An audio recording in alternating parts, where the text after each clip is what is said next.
कर्मियों की हत्या को अंजाम देकर 6 दिन तक भागने के बाद दुर्दांत विकास दुबे को एनकाउंटर में मार दिया गया, जिसके बाद अब इस एनकाउंटर पर सवाल उठ रहे हैं। विपक्ष इसके लिए योगी सरकार को कटघरे में खड़ा कर रहा है, लेकिन क्या ऐसे किसी अपराधी का पहली बार एनकाउंटर हुआ है?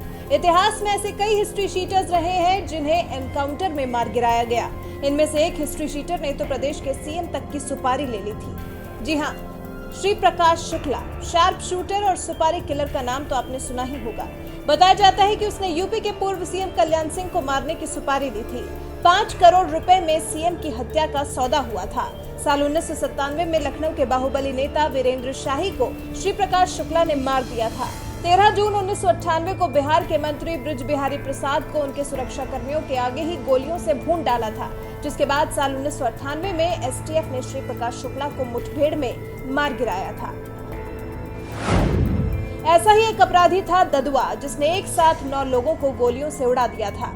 1970 के दशक में शिव कुमार पटेल उर्फ ददुआ का नाम चंबल के बिहड़ों में दहशत का पर्याय था। उसे बुंदेलखंड का वीरप्पन कहा जाता था। यूपी और मध्य प्रदेश में ददुआ के खिलाफ करीब 400 मामले दर्ज थे।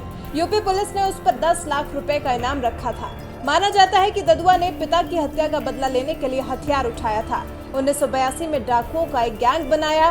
1986 में एक साथी की हत्या के बाद 9 लोगों की गोली मारकर हत्या की। 2007 में एसटीएफ की टीम ने ददुआ गैंग को घेर लिया और ददुआ और उसके साथियों को मार गिराया। ठोकिया डकैत की चर्चा तो आपने सुनी होगी, जो एसटीएफ के 6 जवानों को मुठभेड़ में मार डालने के लिए चर्चा का केंद्र बना था। ये मुठभेड़ उसी दिन हुई थी जब यूपी पुलिस ने इस इलाके में आतंक का पर्याय बन चुके ददुआ को मारा था।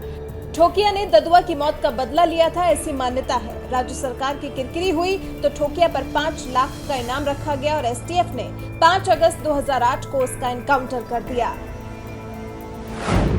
निर्भय गुर्जर तो चंबल के बिहड़ों का कुख्यात डकैत था। 8 नवंबर 2005 में ये पुलिस मुठभेड़ में मारा गया था। यूपी और मध्य प्रदेश पुलिस ने निर्भय गुर्जर पर 2.5 लाख का इनाम रखा था। इसके खिलाफ अपहरण और हत्या के 200 से ज्यादा मामले दर्ज थे। कहा जाता है कि निर्भय गुर्जर अपराधी बना था एक चोरी के केस से, जिसमें पुलिस ने उसकी जमकर पिटाई की थी, जिसके बाद वो डाकुओं के गैंग में शामिल हो गया। मतभेद हुआ तो खुद का गैंग बना लिया। कहा जाता है कि चोरी डकैती हत्या के साथ ही वो लोगों के हाथ पैर भी काट लेता है।